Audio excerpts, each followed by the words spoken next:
Go. All right, everybody, to honor your time, let's go ahead and get started. For those of you who don't know me or do know me, I am and I still am Carol Nitz. I'm the board president of Impact 100 East Bay. And I'm just thrilled to be here this evening with you all. And I want to welcome you to meet the finalists, which is just a wonderful evening where we get to highlight and hear from every year's grant finalists. And we're so pleased to be joined by our finalists this evening, our ongoing members. And if there are guests amongst you, we're certainly hoping that you will become future members anytime soon. Meeting the finalists is always an exciting evening. It represents the culmination of our annual grant process that we get to hear directly from the finalists that members of the grant committee have brought forward for our consideration. Our grant review process is rigorous. It begins in January and over a series of very deliberate steps over the months, culminating in this point in the process. And I'd like to recognize and thank the members of the grant committee who evaluated all of our terrific nonprofit applicants. And we believe have brought forward a slate of very strong finalists. I know you're all proud of them and their proposed projects, and we join you tonight in honoring them. To our finalists, another thank you for being here with us. We are aware that it takes time and significant effort to participate in our grant process. It's not working. We're very excited to learn more from you this evening. As you may know, Impact 100 is a woman-led organization operating in separate chapters in 60 cities across the US and 4 countries. Since its inception in the early 2000s, more than $105 million have been returned to local communities via nonprofits in those local constituencies. Our chapter alone has donated $500,000 in the first 5 years to nonprofits who've delivered a variety of transformational, sustainable, and high impact projects for the betterment of their constituents in both Alameda and Contra Costa County. At the end of this evening and over the next 10 days, current members will be given the opportunity to vote to determine which of 3 grants, and that's a first for us, 3 grants, will be awarded to each finalist. And you're not going to want to miss our 6th annual grant celebration, which will be, drum roll please, in person this year for the first time since 2019. It's going to be on Saturday, September 24th in the afternoon. So please come out and join us for the outcome of our voting and celebrating these wonderful finalists and all of the work they do for our community day in and day out. So with that being said, Connie, let's go to the next slide and get on with tonight's plan. Denise Coynes, who is one of our grant co-chairs, will just give us a little flavor of the grant process and overview. So for those of you who may not be that familiar, you'll get some insight into that. Then we're going to have some time to both through video and presentations hear from our 3 finalists this year, who are Community Resources for Science, Dentists on Wheels, and Meals on Wheels Diablo region. They've all just done a tremendous job in all of the work they do, but we're so excited about the projects that they've brought forward to us. Jane Durkin, our other co-chair for grants, is going to facilitate questions and answers with our finalists on your behalf. Then Claudia Polidori, who handles our governance on the board, will have a quick review of the voting process. And then I'll be back to close the meeting out. For those of you, I'm just going to give you a reminder, if you're not presenting, if you would mute. Sit down for just a second. Mute your speaker, that would be great. So with that said, Denise, I'm going to turn things over to you. Hi, everyone. I'm Denise Coyne, one of the grant committee co-chairs. I'm really happy to be here tonight. If you go to the next slide, you will see we have. Okay, you should be on right now. Could you, Nancy, could you put yourself on mute? Do you mind? Nancy McElroy. why don't you run through these? You can see from these numbers, we have a very rigorous grant process, narrowing down from 210 nonprofits to the 3 finalists who you're going to see tonight. As a matter of fact, our process is so rigorous. We've recently gotten some feedback that finalists from the past have been able to use our process to get additional grants from other places because of the rigor. Next slide. We're really lucky to award 3 grants tonight. It's really exciting. So if you go to the next slide, you'll see that we have a $100,000 impact grant, a $35,000 community grant, and just this year, a $25,000 one-time member-sponsored community grant. Because we have 3 grants, it's really, really important to, when you vote number one, number 2, and number 3, so that we can get the grants to the nonprofit that our members feel is the strongest for the $100,000 impact grant. Next slide. So, presenting our 2022 finalists, we're going to ask you if you have questions, please put them in chat and our moderator will pick them up. I want to give a second thanks to all of our 30+ grant committee members who help us get through all those letters of intent and grants and site visits and everything else.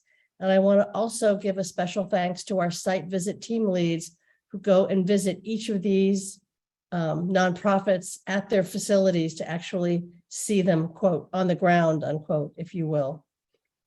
And now our site visit leaders will introduce the finalists. And the first will be Community Resources for Science, being introduced by Penny Hudis. Next slide. Thank you, Denise. I'm very pleased to introduce Community Resources for Science, a 25-year-old Berkeley nonprofit that works to strengthen science teaching and learning for elementary and middle school children, particularly in Alameda and Contra Costa schools with large underrepresented minority and low-income populations. Presenting tonight is Teresa Barnett, CRS Executive Director and Amaze Project Director. We know all too well that several of America's diverse cultural and ethnic groups are severely underrepresented in critically important science and technology fields. We also know that interest in these careers often starts in school with the exciting and challenging experiences that are sorely lacking in many low-income communities. I wanted to learn how CRS is addressing this problem by connecting science and math in early grades through teacher training, materials, and partnerships with professional scientists. With that, let's hear from Community Resources for Science.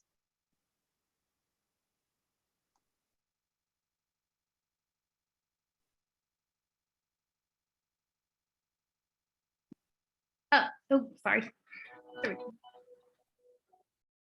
We work to open the doors to science for children in Bay Area elementary and middle schools. We do that by supporting teachers, helping them find ways to bring exciting science learning to life in their classrooms, and by helping scientists effectively go into classrooms and share their passion for science and lead kids in authentic science and engineering learning experiences. We focus on the schools in the most historically marginalized communities here in the East Bay, the schools that are serving immigrant families and students of color, the students who may not have those enrichment opportunities as readily available in their community. We hope to show students what is out there and what is possible. It's such an empowering feeling for them that can motivate them through school and also really generationally change the trajectory of both their life and their families. What we are trying to do is break down some of the barriers of who scientists are, what they look like, and some of their interests. Finding that commonplace is really empowering for a young student to see and aspire to. Our educational system kills off people's curiosity and excitement about just things that are around them. Part of our problem really in that sense is to try to bring back that excitement about science that children have, completely naturally. I think we all have the same responsibility to try to promote science outside of our own little silos. The way to encourage people to both get involved in science themselves and at least to appreciate science, even if they're not going to become scientists, is to start as early as possible. And it's not hard to inspire children and people who are in the early grades, especially if you're inspired yourself about what you're doing. One of the reasons that I think this works so well is that the students see people who are maybe not their stereotypical view of scientists. They're women, they're people of color, they're people who are young, so that they could be their cousins or big brothers or big sisters. That makes a real impact. CRS has just broadened our horizons. We're sending out information of things that are happening locally as well as globally. Started learning more about the pedagogy of science, how to teach science, and then I started really getting into the hands-on with science. I said, this is it. I mean, it was like magic. And no matter what we are doing, we can do those things. I notice, I wonder, and it reminds me of. It might not seem like much, but those things thrill me on a regular basis. They got us materials to send home to hundreds and hundreds and hundreds of students so that the teachers could do hands-on science during Zoom time. And this totally, once again, changed Zoom. I had so many families come up to me and say, we loved your class. Your class was the best because they were doing something. They had these very interactive slideshows, and I had the circulatory system. I had one on vaccines, one on exercise and the heart. It was just a much more enjoyable, dynamic, and diverse way that we were on Zoom. CRS has really provided kids in our district a chance to touch and hold and see things, whether it's a brain or a seed. I really appreciate CRS, for example, in my interactions with them, really bringing science and experiences to our kids. I really want teachers to be a part of the process in making students into scientists. One thing I want teachers to do is to be investigators with students. And I think even for teachers that don't have a science background, I would love for all of our teachers to wonder with kids to make our kids scientists. If we want our students to be change makers and to solve these world problems, we have to give them the opportunity early on so we can spark their curiosity and they'll want to continue that later on. We just celebrated reaching 200,000 students with our science outreach programs. And for us, that's 200,000 seeds of inspiration that we planted. And we don't know where those are going to blossom, but they will remember the time that scientists came and visited their classroom. They will remember the time that they did some really interesting hands-on exploration and discovered the power of their own curiosity, helping them to figure something out. And we hope that's what sticks with them.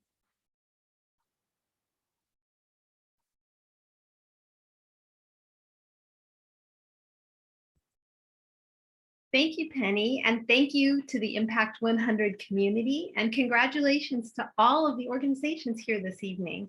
I'm Teresa, and we appreciate this opportunity to invite you to support our work, opening doors of opportunity and bright futures for more children.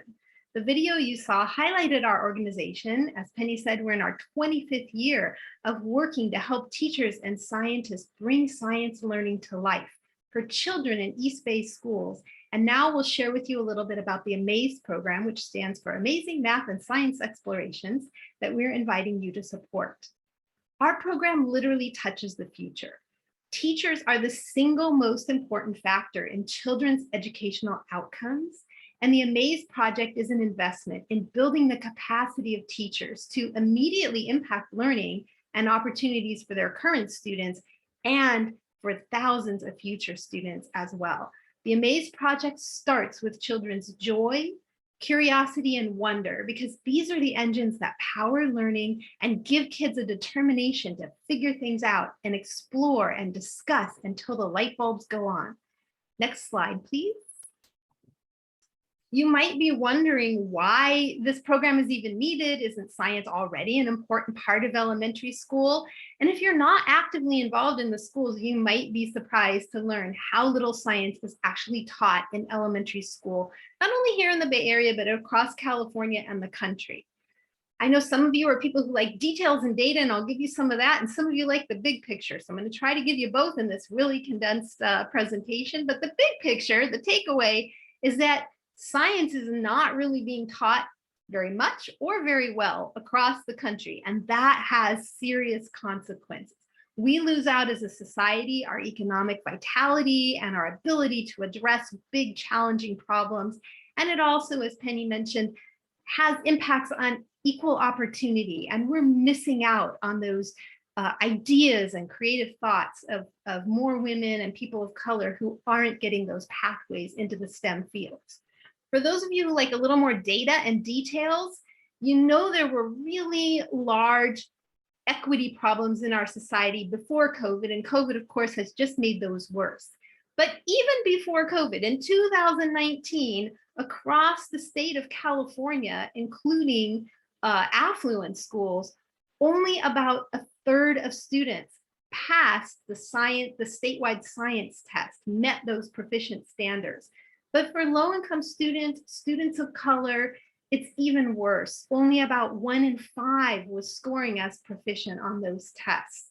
And without support from outside partners like CRS, there's very little training or materials or even time being given to elementary science. A study right before the pandemic found that across the country, 4th graders were getting an average of 30 minutes a week, which is already not very much. But if you take into account that some of those students are in science-focused schools and they're getting a lot of science, almost a third of students were getting, in 4th grade, were getting no science at all. But there are some bright spots. Next slide, please. And can we go to the next slide? Oh, thank you. So there are some bright spots, and that's what we are here to talk to you about today. We've been doing this work, and in the schools that we've been supporting for the past 25 years, we have really seen teachers going from teaching no science to having it be that, sort of scary spider in the corner that they could just ignore, to really seeing how it does engage and empower their students. Behavior is better, attendance is up. And the work in the last few years has really focused on integrating science and language arts. And now teachers are saying, we also get a lot of pressure to teach math. So how can we now integrate science and math? And that's what the Amaze project is about. It's pioneering, and it has the real potential to transform the experience of children in elementary schools here in the East Bay. They're getting a chance to see math and science as relevant and as connected in their own lives. So if you can go to the next slide, I'll tell you a little bit about the details. When we had our initial proposal into the Impact 100 team, it was just a big idea. We knew that there was this need, and we got really lucky this summer. We got a small seed grant, a little bit of seed money to be able to run a small pilot. And so as a proof of concept, and the results have really blown us away. We've had a chance to see that this big idea has a tremendous amount of potential. We had a small group of teachers this summer, about 22 of them, from across 3 school districts, particularly Richmond and Oakland, where they had a chance to get together and talk with teachers in their same grade levels from across schools and across districts, look at where math and science are interconnected, and think about how to bring those together. Now each of those teachers is bringing a partner teacher in, and they're going to field test those in their classrooms this fall. And what we're asking you to support is a scale up of that work during this school year. In the spring of 2023, we'll be able to reach 100 teachers and impact learning for 3,000 kids, and that's just this year alone. If we can go to the next slide. I just wanted to include this slide really quickly to give you a picture of what that looks like.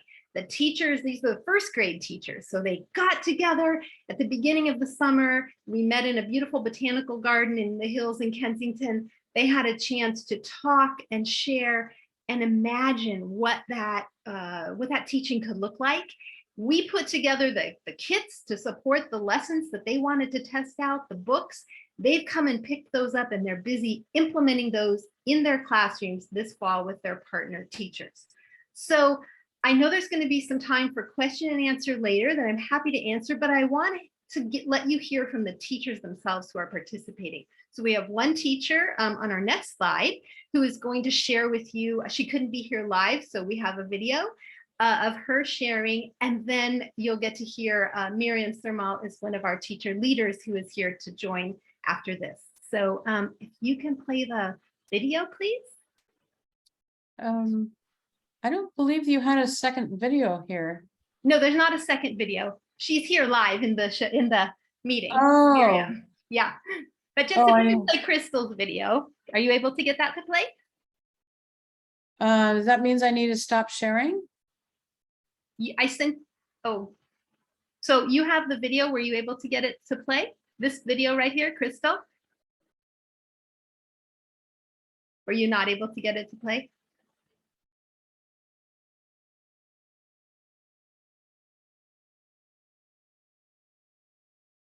If you, I guess if you're not able to get it to play, I can play it.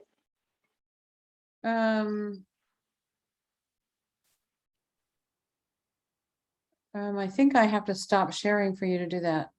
Hold on. Yeah, we sent you the video, but okay. I did not see them. Yeah. So I will get to that video, and if I can share, that will be great. I can share that. Thanks. Here you go. Hopefully this will work.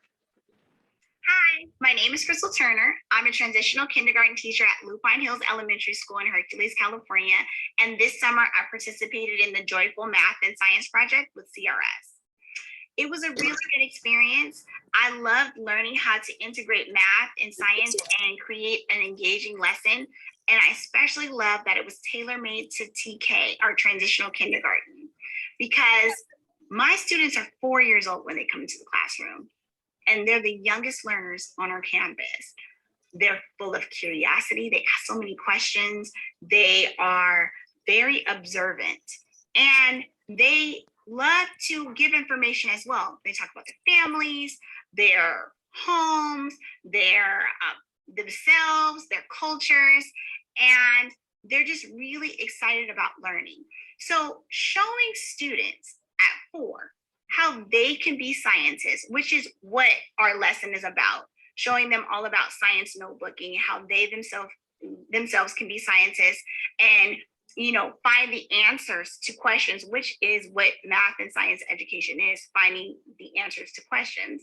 Showing them at 4 that they can be scientists is huge, because as they get older, they're going to have that strong foundation and that sense of knowing that they are part of the science community, and they're not going to be afraid to learn about math and science. They're going to welcome it. So I'm just really excited about this. I'm really happy I was a part of this project, and I cannot wait to implement my lesson in the fall. And now we have Miriam, who is with us. And Miriam, I think you have about a minute and a half or 2 minutes left. And we don't need the screen sharing. I think Miriam is. Yeah, I'm right here. Hi, everyone. My name is Miriam Sermal. I'm a STEM coordinator at Oakland Unified, former science teacher in 3rd grade. And what really excites me about this project is this project that supports STEM in elementary classroom. Anything that supports STEM is something that builds capacity of elementary teachers to teach them, is super exciting, and it kind of fills in a huge need. There's been a lot of work integrating science and ELA, like we just saw, and there's so many resources out there to support that, but there's not a lot of support for teachers on how to integrate math and science effectively in their instruction. This project is really important because it provides teachers with the new tools, building on the familiar of integrating science and ELA. So it really empowers teachers to feel confident and effective in STEM. Elementary teachers, multiple subject teachers, they find it very hard to teach every subject. And really what this happens is results for inequitable access to STEM in elementary, especially for our Black and Brown students. They are the ones who are not getting the consistent science instruction. And so this project really supports teachers in really looking at the connections between NGSS and the math standards to be able to teach math and science more effectively, and therefore provide more high quality STEM instruction for our learners. One of the biggest things in math instruction is relevance. And so how do students see how the connections to their daily lives, that's something that really teachers struggle with. So by supporting teachers to really teach math in the context of science, it really gives instruction the relevance and the context that students need in order to understand the why. And it gets students really excited about seeing connections in their community. Miriam, sorry, I think we are almost out of time. So thank you. And I know you have had a busy teaching day, so you may not be able to stay around for the questions, but I just wanted to thank you for taking your time to join us and share. Miriam is an amazing teacher leader who's making science happen in Oakland, and we're lucky to have her teaching in our community. Thanks, Miriam. So thank you, everyone.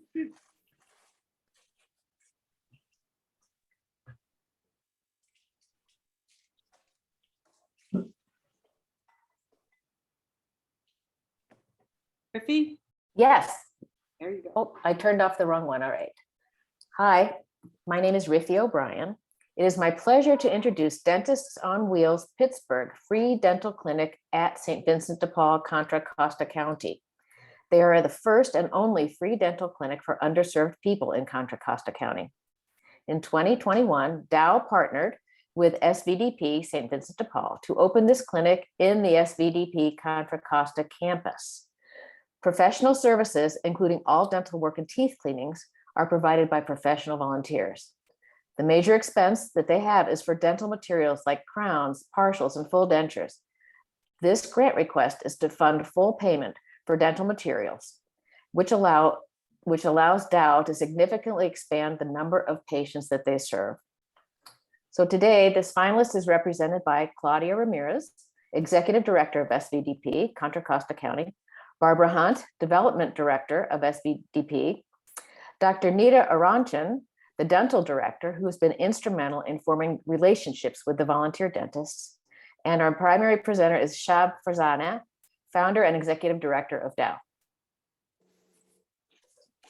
So Shab. This is a story about East Bay oral health and you. Since 2019, Dentists on Wheels has gathered a small community of dentists to heal East Bay neighbors who are infected and in pain. We are restoring teeth, detecting oral cancer and gum disease, all from a place of love and compassion. What makes Dentists on Wheels unique is that student volunteers are mentored by experienced dentists and taught the value of giving back, while patients receive healing and oral education for free. Our students are future dentists, paying it forward to their community. On average, our patients have not seen a dentist for more than 10 years. Cavities, gum disease, and oral cancer left untreated. 50% of adults suffer from gum disease, which increases the risk of heart disease. Over 10,000 lives are lost yearly due to oral cancer. 40% of adults don't have dental insurance and can't afford to pay out of pocket. That's where Dentists on Wheels comes in. We pair patients in poverty and pain with volunteer dentists and pre-dental students. Our patients receive root canals, crowns, fillings, extractions, partials, and full dentures, and become ignited with a passion to smile again. Since our doors opened, we started seeing patients 1 day a week with portable equipment. The pandemic changed that. We saw we needed to become permanent as the need grew. Dentists on Wheels partnered with St. Vincent de Paul, who is a trusted home with a community in need. Together, we were able to build a dental clinic with 3 dental chairs, not only providing restorative work, but also providing dental cleaning through partnership with Diablo Hygiene Schools, all for free. The results have been astounding. For every patient treated, we've been able to give them the ability to chew, ending the months of pain and suffering. They're confident again and no longer hide their smile. They show off their teeth and go for that job interview to build financial stability. They are finally infection-free, and their medical doctors are noticing the change in their overall health. Above all, they find hope and a helping hand in a safe clinic to always come back to. Not only do patients receive healing, but our student dentists gain the appreciation of serving others in need. Really love the fact that this is a free dental clinic and we can actually be able to help those with lack of dental care. Being able to learn a lot, that's going to teach me how to open a free dental clinic in my home country in West Africa. Dentist on Wheels is positioned to scale to multiple days a week, and the community is asking for it. In past 6 months, 350 East Bay neighbors have expressed interest, but we were able to offer it only to 80 so far. That's where you come in. We can heal another patient for every $250 raised. With your advocacy and support, we can end the years of pain and stop the suffering for our East Bay community. We have the patients in need. We have the dentists and students ready to help. We even are starting to get some attention. A mother told me, I lost one daughter. I don't want to lose another daughter behind the bed too. I'm very thankful because I couldn't afford it better now, and I'm just very grateful and very happy. I appreciate all of you. Thank you is not enough. I don't know what else to say. You don't know how much you've helped me. Before, I didn't want anyone to look at me. And I've always loved the mask because then you can't see. You were hiding your teeth. Yeah, so I'm like, oh my gosh, what's gonna happen when there's no more mask to wear on your page? Then you're gonna see me. But now you've got teeth, Yeah, you're partial. we're confident. I haven't been in pain ever since I got my teeth fixed. So you're been good. happy eating? Yes. And I First, smile more. I used to get 4 to 5 infections. My face was swollen. I couldn't eat right. And when I came to you guys have alleviated all the pain. But all I wanted you guys to do was just take the tooth out of my mouth so I could be over the pain. They convinced me they can save the tooth with root canal and everything, and never asked me for a nickel, anything. They just made me feel good. They treat me with utmost respect. And I thank all the guardian angels out there, the companies that are supporting you guys. They need to know it's people like me. I was in pain from 2005. I'm just so thankful. And every day in my prayers, I include you guys in my prayers and your volunteers. All we need now is the right partners. This is the story about East Bay, oral health, and you. And the time to heal is now.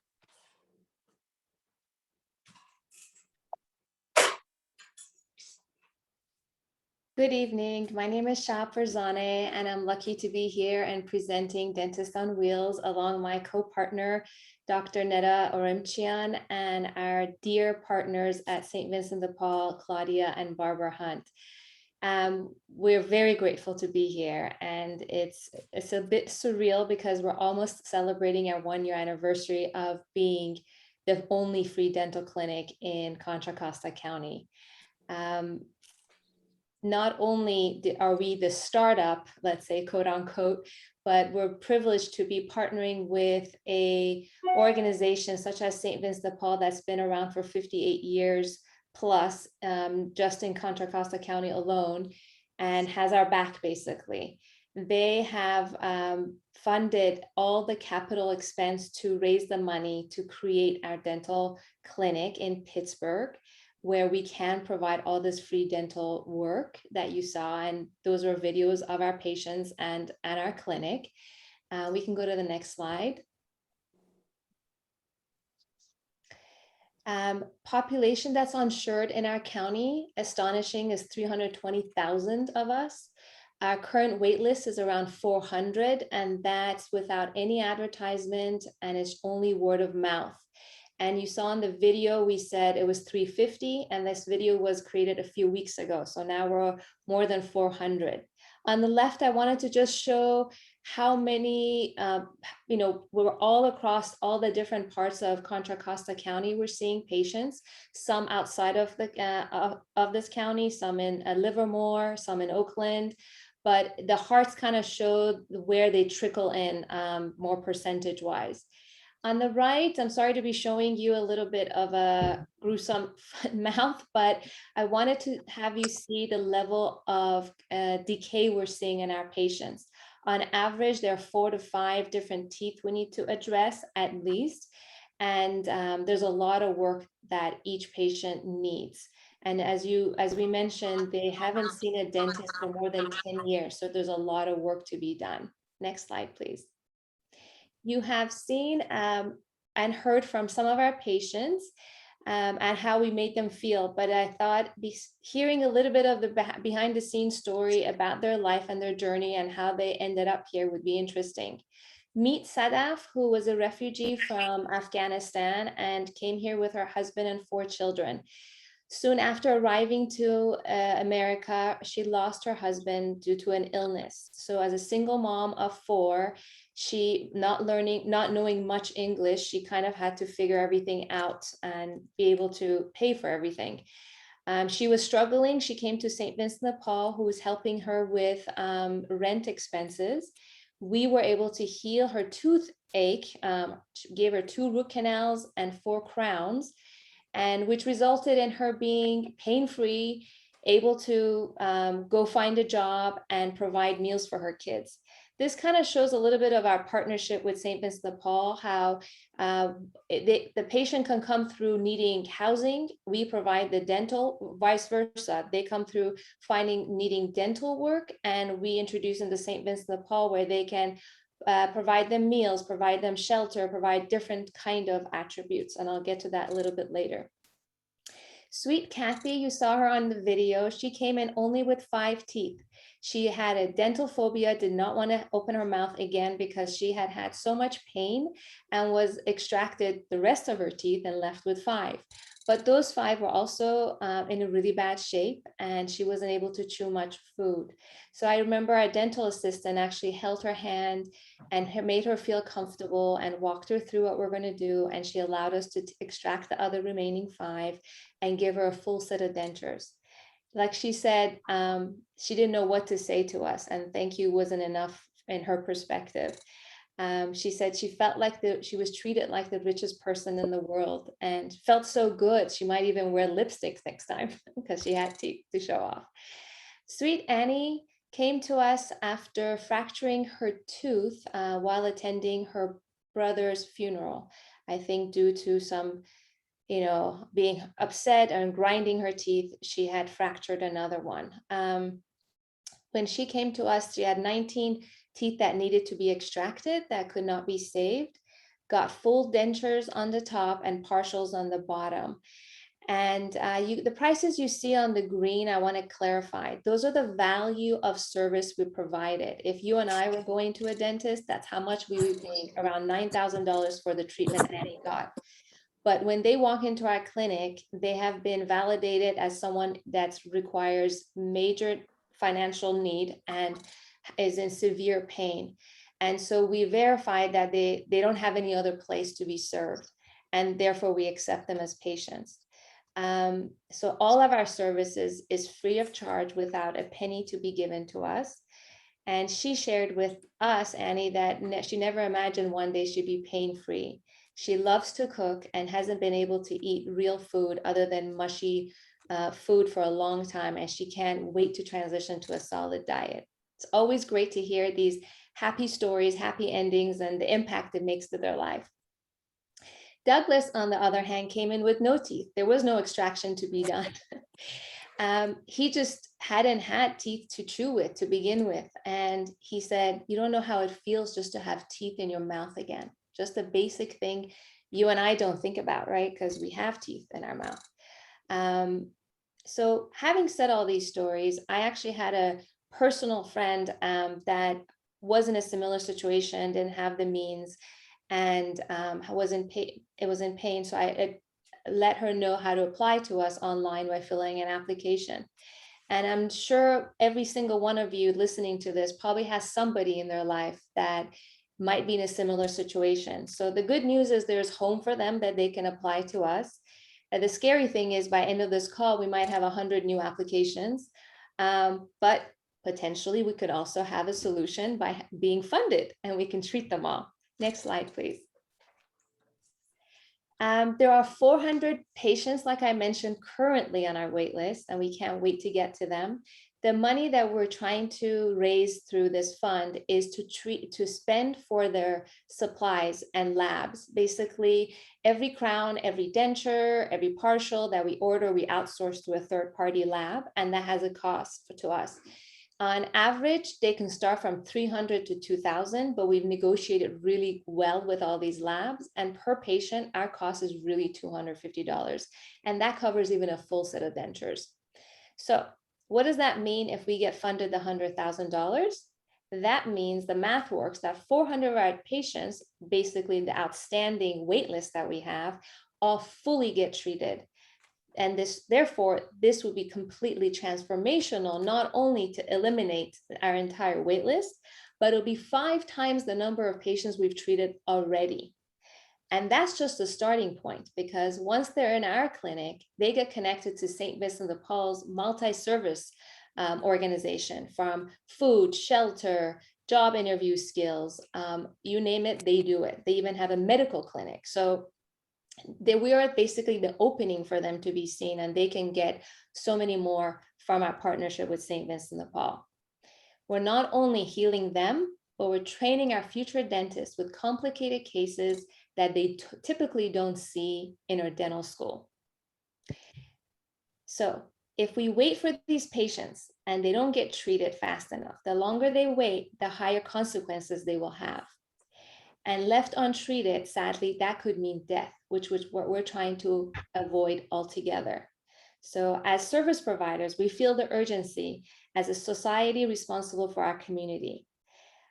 Now, once we help them, they don't just walk away with a smile, but they walk out with a better hope, with a better life and new beginnings. Thank you. And if there's any questions, we can take them.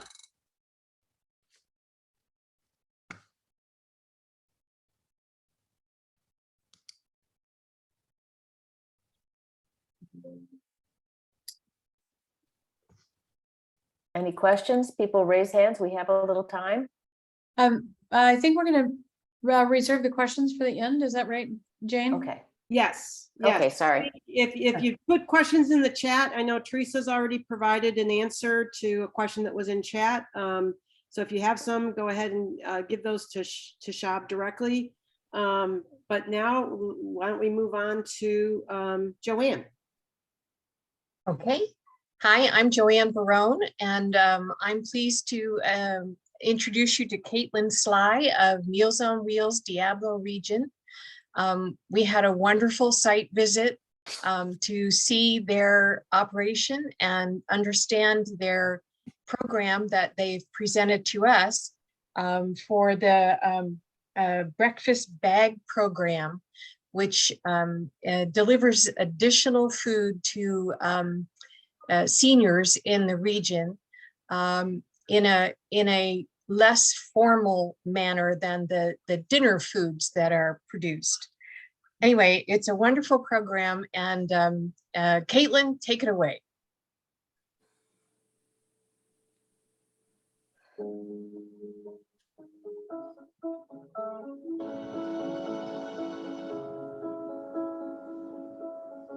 If you look around, majority of your veterans are going to shelters, they're going to go get food, and it's because they're not being taken care of. We're just not being taken care of. It's okay to fight for your country, but then when it comes to getting help, that's the hardest thing in the world to do. If it wasn't for Meals on Wheels, I mean, there's a lot of people that would starve. They really would. That one meal a day gets people through. It gives them hope. It gives them some kind of hope. When I'm by myself, I feel very lonely. And before, we used to go watch movies. We used to play bingo, trying to do things. But right now, being by myself is very, very lonely because, no communication with other persons. And I was feeling very, very down. And these phone calls helped me. Visit helped me a lot to, express myself and have somebody to talk. Hi, I'm Caitlin Sly, Executive Director with Meals on Wheels Diablo region. Our programs are so important to the seniors we serve because they keep them healthy, independent, active, and engaged for as long as possible. I was in the hospital up here in Martinez, and we moved down here, and I needed somehow to get some more food in my house. At that time, I went to churches, I went to various places, and then finally I called Meal on Wheels, and they were here. Riva, the sweetest lady, she will give me a big bar of dark chocolate. She has done this every time I deliver it, but she insists, take a piece of dark chocolate every day and you'll be healthy. Okay, Riva. Thank you, angels. Thank you so much. I want to take care of you. Go, go, go.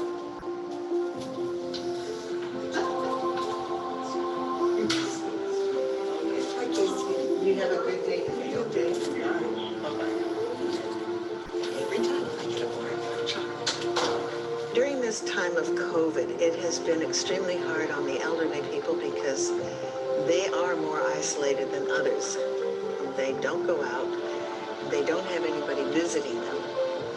And it just can lead to a depressed state of not being in contact with other people. They're very grateful when somebody finally stops by to say hello or deliver the meals. Sometimes they do want to talk, and that's fine. I'll take the time to listen. No, I never think about being by myself, I never thought that he was going to pass away so soon, but yeah, I miss him a lot. We was so many years together. That's why the phone calls help. Sometimes I feeling down, memories, and I share with the person, and she understands me, and it helps me a lot. We have seen over a 40% increase in the need for delivered meals since the beginning of the pandemic, and we don't see that need going down anytime soon. We could not continue to meet this need without your support, and without the hard and tireless work of our volunteers.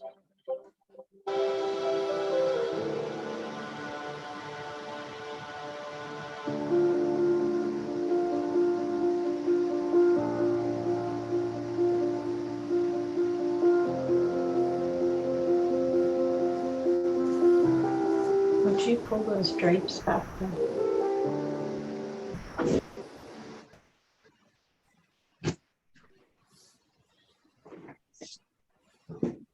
Thanks, everybody. I really am honored to be here. I'm Caitlin Sly, the Executive Director of Meals on Wheels Diablo region, and it really is an honor to be with these other organizations and selected to present to you all. It's our mission at Meals on Wheels Diablo region to keep vulnerable seniors healthy and able to live independently in their communities for as long as possible. And we do that by providing home delivered meals and groceries to ensure that no senior goes hungry or ever needs to worry about food. And we work to eliminate food insecurity, which is not having access to reliable, affordable, nutritious food, literally not knowing where your next meal is going to come from. We also provide an array of supportive services that include home safety modifications to prevent falls, friendly visitors and callers to provide companionship, exercise and nutrition classes, cafes at senior centers, and case management to help seniors that face social challenges. So this array of wraparound services really helps us identify seniors who have the most critical need for food. And because our staff are the eyes and ears, they can identify the array of needs the seniors that we serve have. And these issues are really all connected. Food insecurity makes social and health problems worse, and at the same time, social and health problems exacerbate food insecurity. And at Meals on Wheels Diablo region, we really try to provide more than a meal. All in all, we served over 600,000 meals last year. Next slide. Seniors are often the hidden hungry, forgotten about in our society, despite being the fastest growing segment of our population. Though they may have a home to live in, they may not have enough money to keep food on the table. And in one of the wealthiest communities in the wealthiest country in the world, it's just not right that our elderly neighbors should be suffering, hungry, and alone. COVID-19 has had a huge impact on our services.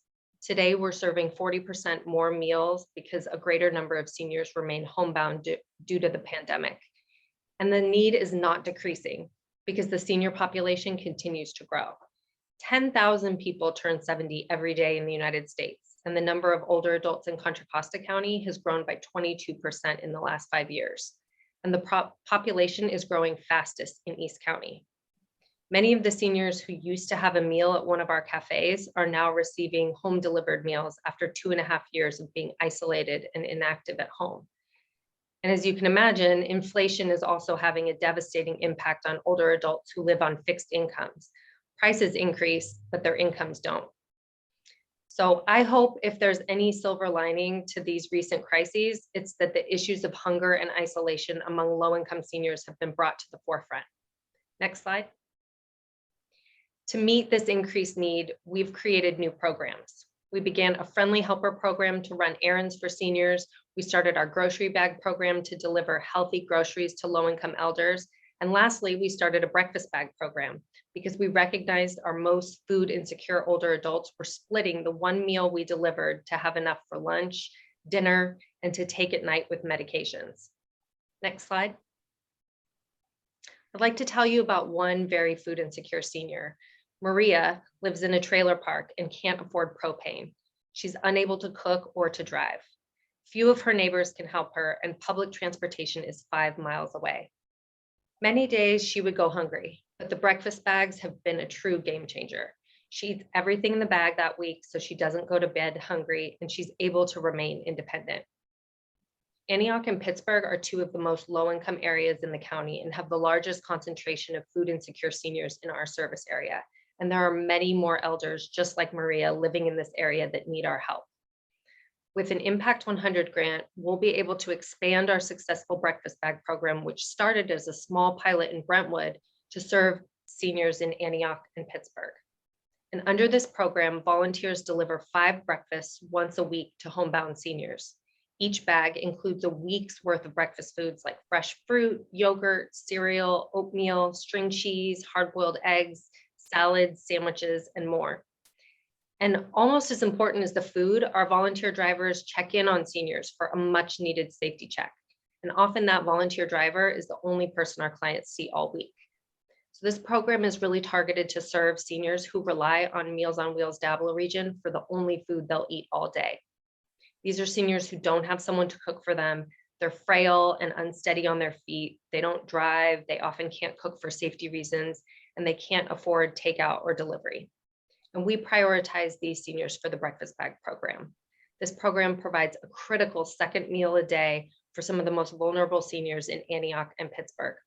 And ultimately, the goal is to reduce food insecurity among our most hungry seniors and allow them to live at home independently and safely for as long as possible. Next slide. One of the seniors that we serve is 93-year-old Jerry. She began receiving a breakfast bag, but was still in need of more food. And we found out that she was the caretaker of her 65-year-old daughter, Susan, who has cognitive disabilities. And Susan was eating all the food in the breakfast bag. So we began delivering a bag for Susan too. And now they're both enjoying the breakfast and aren't going hungry. Unfortunately, it's not unusual to have a 93-year-old client caring for their adult child. With this grant, we'll be able to serve 64 more seniors just like Jerry, Susan, and Maria.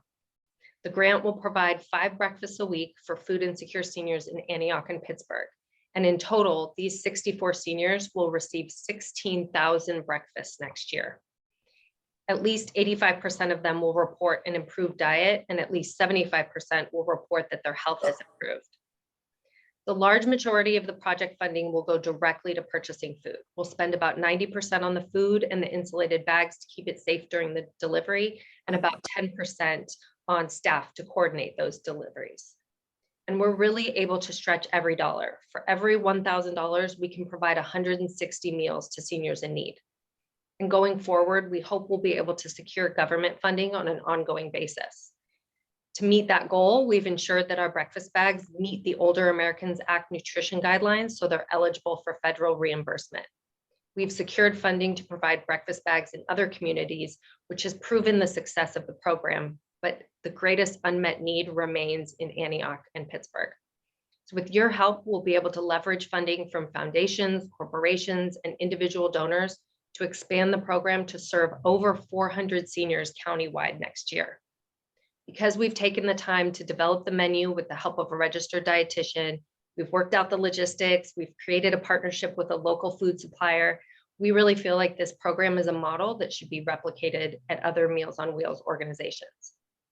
And we began the breakfast bag program 2 years ago because we really recognized that many of the seniors we serve were relying on the one meal we deliver as their only meal of the day, and that's just not enough food.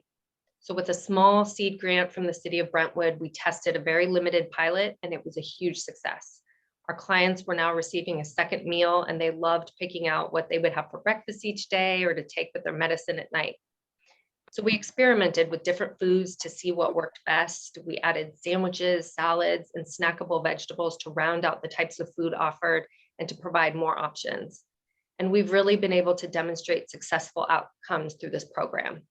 Our clients' diets have improved, their health has gotten better, and their anxiety over having enough food has diminished. This also, importantly, allows them to continue living independently at home.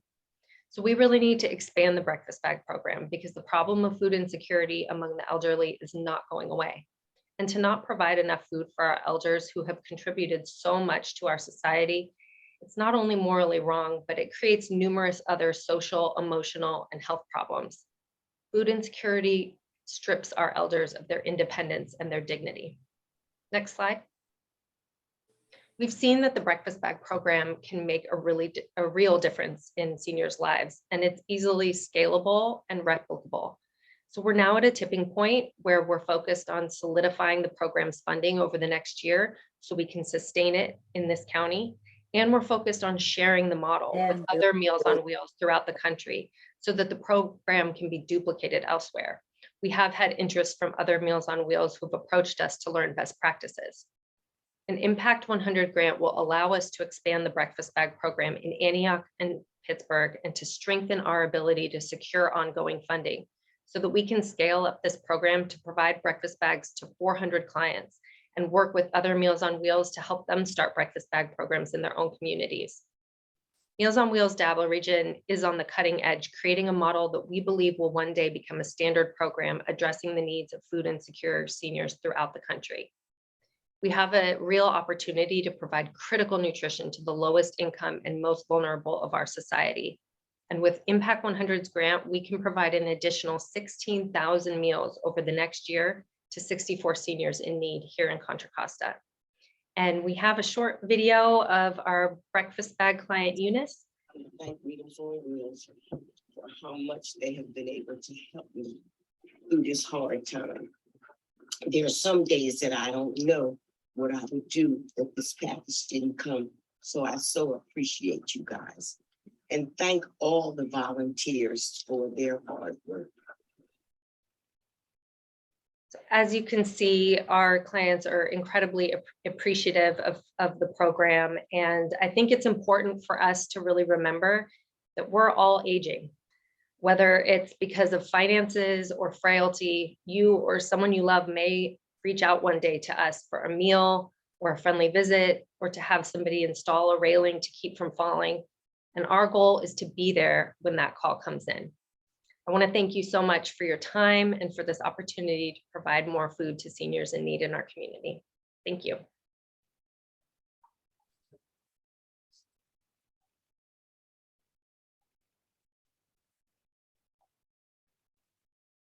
I unmuted. After talking to everybody else. Hi, my name is Jane Durkin. I'm the other co-chair of the one of three of us co-chairing the grant committee, and I just want to give a big shout out and thank you to all of the wonderful presentations from our three finalists. They did just an absolutely fantastic job. So thank you so much. Gonna do my best to throw in a couple questions here. As we move forward, I think I'll go back to community resources for science. If you can just give us an idea, what are the core components of your program that made a difference? Because you've already done this type of program with language arts and science. So what did you find, Teresa, were the core components that really made it successful for the teachers that you worked with? Thanks for asking. An awesome work, the other two organizations. Lovely to learn about all the work that you're doing in the community at the two ends of the spectrum and in between, all the need that's out there. Our work is really includes the important component of teachers having time and space to collaborate, talk with other teachers. Sometimes, the video, we saw a TK teacher, they might be the only teacher at their school at that grade level. So to get together with other teachers and have time to talk about what's working, talk about their challenges, and then to meet with actual scientists, to have scientists come into their classroom, to have scientists come and sit with them during their professional developments, to help them really build an understanding, because so many elementary teachers themselves don't have backgrounds in science or engineering. If they do, they might have gone to teach in secondary, right? So typically elementary teachers are expected to teach everything, math and English, and that's where all the emphasis is, that's where all the testing is. So for science, it just gets pushed to the side unless we help them see how to bring it in with the other areas. So that's the core thing, is time and materials and some actual tools, some structure. We're across all these different districts, so it's kind of agnostic to which curriculum they might have access to, which books or boxes of kits their district might have purchased but not really trained them on. We give them tools. We give them the ability to apply whatever resources, whatever materials they have, to use effective strategies to engage their kids. Thank you. Thank you. Shab, great presentation, and welcome back. Dentists on Wheels was a finalist from last year too. So a question that was in the chat, and so just asking is to how will you're moving from a startup mode and trying to get into more of a sustainable mode in Dentists on Wheels. How will you secure the longer term funding of Dentists on Wheels? Great question. Has come up for us as well. So through partnerships, to me, it seems to be the best way to work at this. St. Vincent de Paul has already basically promised a yearly funding that will keep us sustaining and going. Cal Wellness Foundation has already granted us for the next 3 years. We have John Muir Community Health Fund also doing the same thing. So we build partnerships, and I put on the chat, there's about 8 of them that are each providing different parts of our budget, if you will. Some will do for the supplies, some will do for the overhead like insurance and things like that, and some will do for the lab fees. And so we've allocated different partners for each section. We just didn't anticipate such a load without even marketing our services, that we want to rectify and get in front of it, basically. But going forward, we're also planning on buying some equipment. We're talking to a funder that does give capital funding, that we might be able to build some of our crowns and dentures in-house, which would eliminate the lab costs long-term. So we are creating some sustainability going forward, which will take time. But right now we're operating 1 to 2 days a week. And with this fund, we'll probably increase that to 2 to 3, if not 4 days a week. So it'll be great. Thank you. Thank you. And Caitlin, how will you go about choosing, it looks like 64 roughly to get into the breakfast bag program from Pittsburgh and Antioch. How will you go about choosing those 64? So we are really lucky with our organization that we provide a lot of other services. So we provide fall prevention, where we actually go into the home and do home safety modifications to help prevent falls. We provide companionship and cafes and case management. So we have a lot of other services where our staff are literally going into the home of seniors. And so they're really able to identify the biggest need that they see in the community. But we will also take referrals from, healthcare social workers, family members, adult children are the majority of people that will reach out to us on behalf of their parents. So we really look for the people who are most in need and most food insecure. Great, thank you. Shab, kind of a similar question back to you is how do you choose your patients? You know, you've got a backlog of 600. How do you kind of work them through? Is it first come, first serve, or how do you go about prioritizing? And you serve children? Short answer to the last question, children, yes, but we prioritize adults because our county already does some mobile dentistry to the school districts that rectifies a lot of the children issues. But if an adult comes in that has a kid that needs an urgent thing, we will take care of it as well. But we focus on adults. To your question of how we prioritize, the application that's online that they fill out provides them a space to say level of pain and description of the pain. Based on that, we can say the urgency of the pain that needs to be addressed. So we prioritize them first, we call them first, and we do the interview process. And on that interview process, then we find out their financial urgency and their need. And then based on the answers they give, the first is the pain level we prioritize, then the financial situation. And that's how we kind of have a coloring chart of red, yellow, green, and so on and so forth. And a lot of them is actually just helping them also figure out where else to see treatment. So it might be they have Medi-Cal, but they don't know they can also get Denti-Cal. And in that case, it's an educational piece for us to transition them to a service provider that takes Denti-Cal, and we let them know how to get their number. So a lot of times we're hand-holding and passing them forward, but a lot of times we're treating them as well. Perfect. Question for you, Teresa, is, you know, as you said, you're kind of agnostic in terms of curriculum for different teachers. How do you get teachers to kind of buy into the overall program, you know, and want to use the services from the, well, I'd probably more speak to the project that you had before with the language arts. You're on mute. Has to happen once every meeting, right? Yeah. The funny thing is that when I started, we've been around for 25 years. When I started in this role 13 years ago, we were still kind of going around and knocking on the school doors and they get science is important. Don't forget science. And really with the adoption of California adopted new standards. We keep calling them new because not everybody's been trained on them and not all the schools have adopted curriculum, but it's about 6-7 years since they've been adopted. So they're coming to us, they're knocking on doors saying, this is important. We understand it's not only important because it's part of our standards and we need to do it, but it's part of equity and social justice.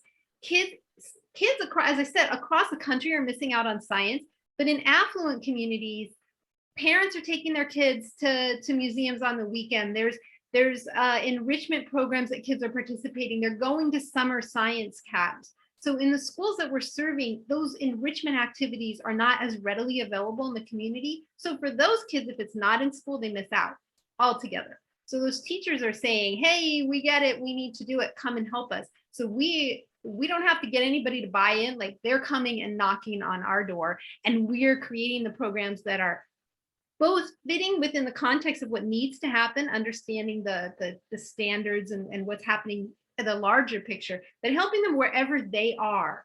The new teacher, the teacher who's been teaching for a long time, the teacher who's switched grades, to just get stronger, to set their goals, to understand and get stronger. And so they're coming to us.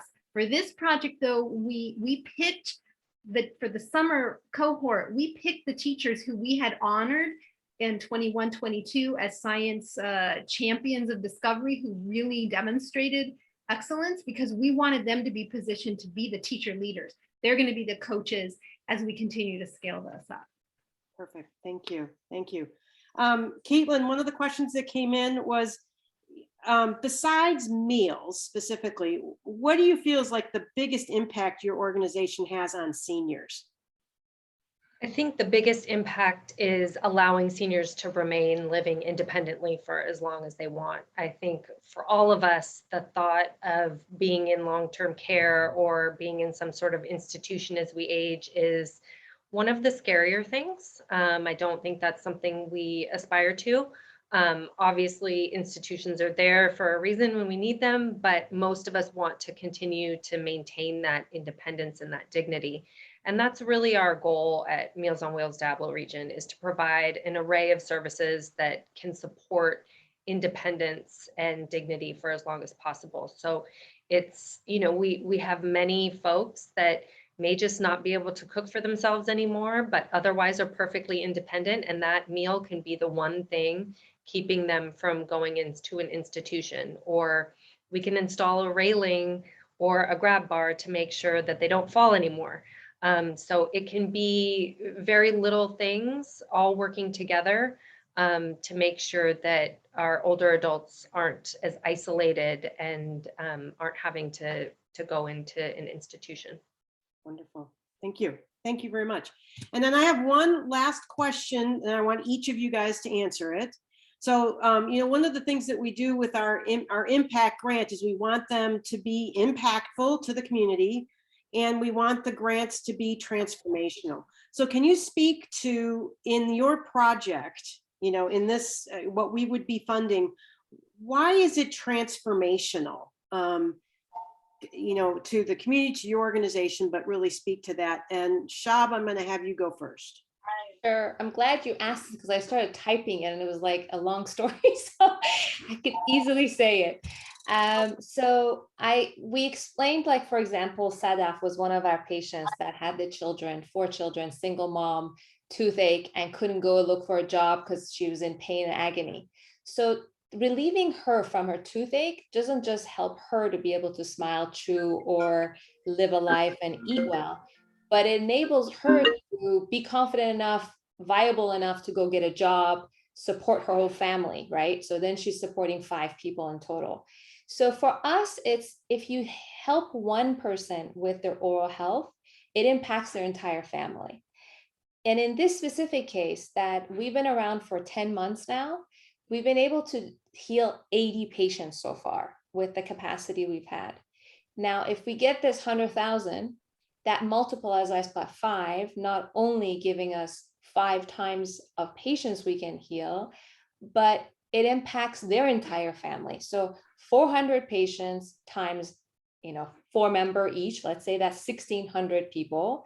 And it's not just access to oral health care, it's access to food, shelter, pantry, job interview skills, everything that St. Vincent de Paul offers, medical clinic. They're kind of like a tray of services. And so we feel like we're the window to all those services. So if these 400 patients come to us, potentially 1,600 people can have multiple of services. Great. Thank you. Thank you. Sure. Teresa, how about you? Go next. Sure, and I typed a little bit of a response into the question, but I would build on that by saying that for us, the transformation is the opportunity to inspire kids. It's when they're young, before they're 11 or 12, the research shows is when most kids really form that sense of who they are, their identity, what they're good at, what they're interested in. And if they decide, because they haven't had a lot of exposure to role models and experiences, I'm not a math person, I'm not a science person, that sets them on a trajectory in life. And what courses they might take in high school, what they might even think about for beyond high school. So by getting those seeds planted in the elementary years and having teachers who are confident about how to do it, is the transformation. It is sparking that passion, that interest, that vision of themselves. So many kids, we've been doing virtual presentations during the pandemic, who have met with scientists who were doing research around COVID, around vaccines, around understanding disease and health, are drawing pictures and writing thank you notes about, now when I'm older, I want to be somebody who researches health to protect my community. Or I discovered I want to research about, fish because I love the ocean. They've just discovered that connection to the thing that speaks to them. And that's the transformation that we're trying to make happen. Very good. Very good. Apologies for the disruption. Caitlin, how about you? So for us, we're really transforming the health of low-income older adults. These are the folks that are most in need in our community. They're really the hidden hungry folks that are in their homes and extremely isolated and don't have access to food. And so we're really transforming their ability to get healthy, complete meals on a regular basis. And that not only improves their health, but reduced healthcare costs and improves their lives for a long time. And it's really is more than just that meal. It's more than the nutrition. These are folks that are really isolated and may not see anyone for days on end. And so it's also that personal connection that our volunteers provide and can make sure that we're connecting that person to the outside world, that we're keeping eyes on them to make sure if they've fallen, that we're connecting with their families. And it's also transformational for their families. It's a huge weight off of adult children that may be taking care of their own kids, and also trying to care for their older family member. And so we really take a weight off to be able to make sure that we're checking in on our clients. And really, it is the belief that no senior should be forgotten about, left in their home hungry, and that it's really our responsibility of this generation to make sure that our elders are respected and cared for.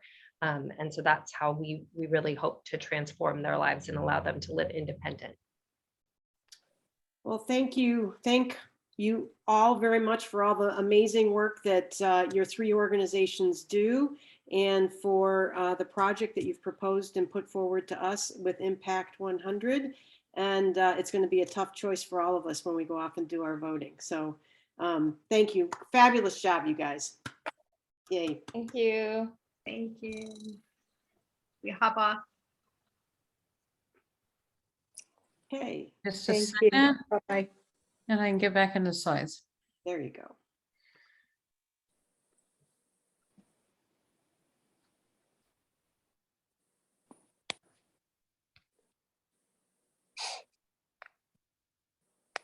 Hi, this is Claudia Polidori, and I'm the governance chair. So thank you for making the time to see these very important presentations.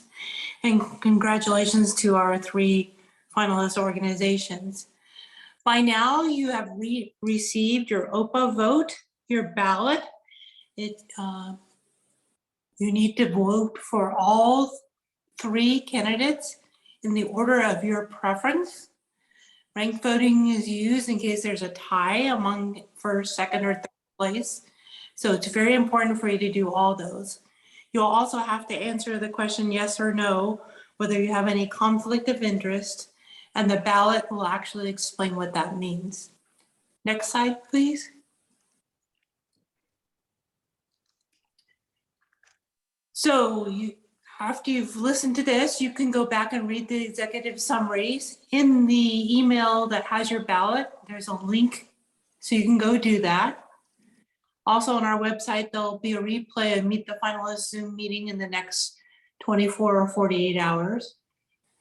You need to go to your email and look for the no reply at OPA vote. That is your actual ballot. It should be in your inbox by now.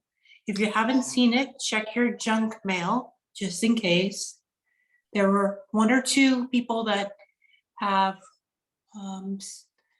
selected not to receive things, and I'm reaching out to you personally to try to get a different email so you can reach that. So as I said, you got three things. You have two things you have to do. The conflict of interest declaration is first. That's a yes, no. And then the next thing is to rank your three finalists. And once you click on the vote button, that will register your vote. Please do not send your ballot to anyone else. It's a one-time, one-use ballot. So if there's an issue, on the next slide, I think it'll have, if you go forward. Oh, it's not there. You can contact me. You can contact me through the chat room, or I'll give you my phone number. It's 925-698-1432 to let me know that you haven't received your ballot or you can't find it in your junk mail. So happy voting. You have 10 days. You should probably do it sooner versus later because you've heard all the information. Don't wait to the last minute. It's very important and we want everyone to vote.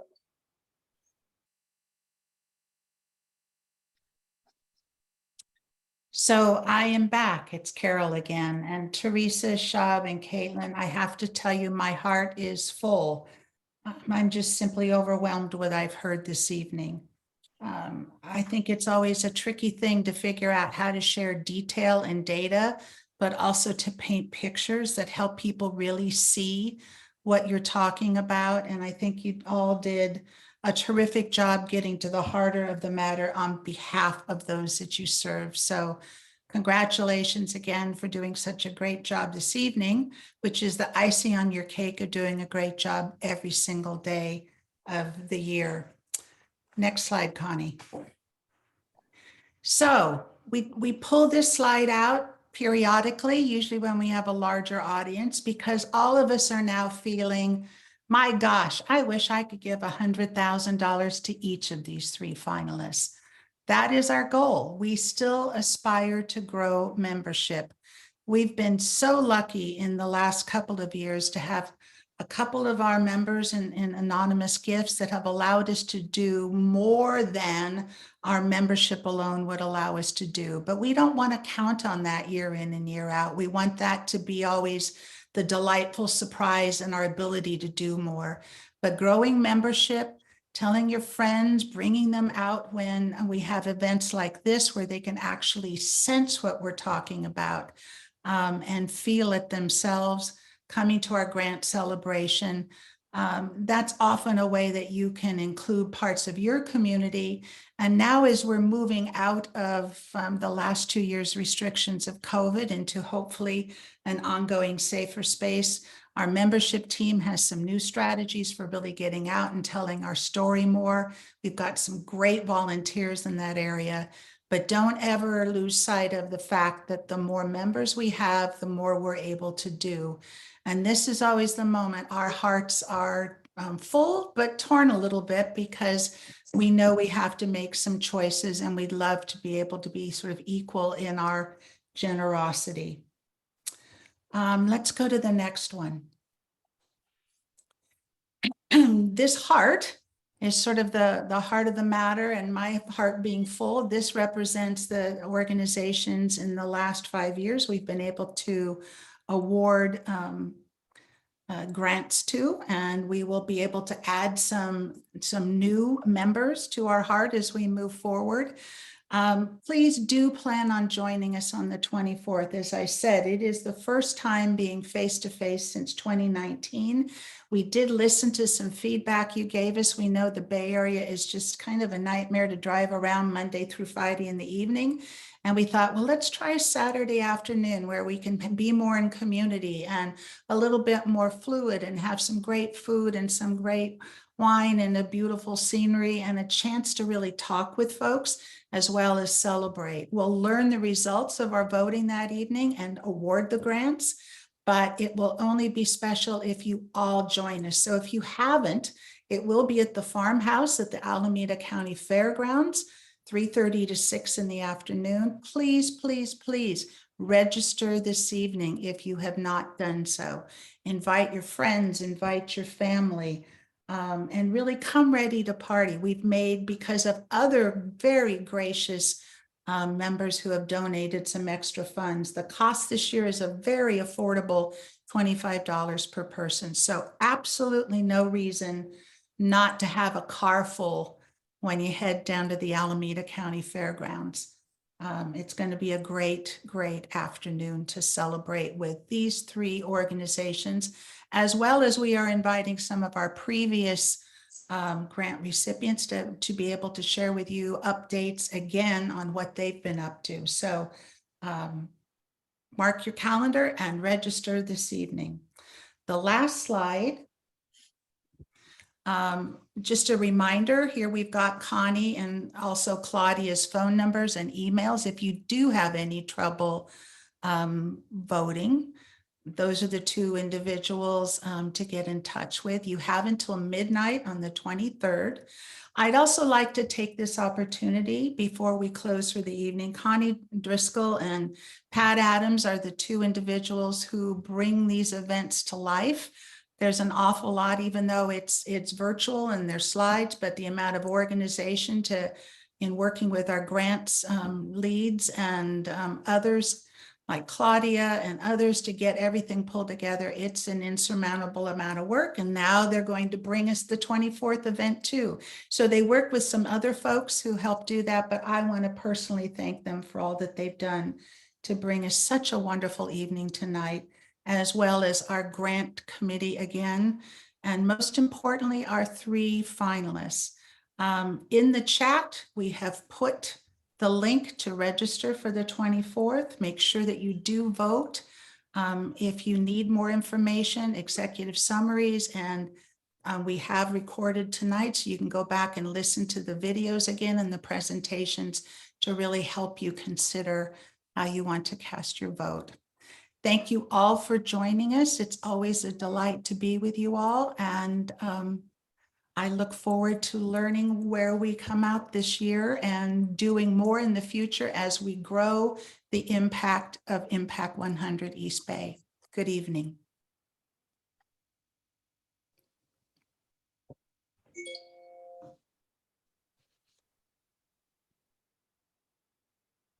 Thanks, everyone. Great to see all your wonderful faces. Thank you. Can I ask a Thanks, quick everybody. question? Sure, sure. Do we need to register as well, or is that automatic for the celebration? So the presenters, you do not need to register. We're going to have you on the list, so you will not need to go out and register and pay for your tickets. Okay, and if someone's interested in learning about your organization and wants to become a member, can they just buy a ticket and come, or no? Yes. Oh, absolutely. Encouraged. Bring several friends. Wanted to make sure. Throw them in your car, Shab.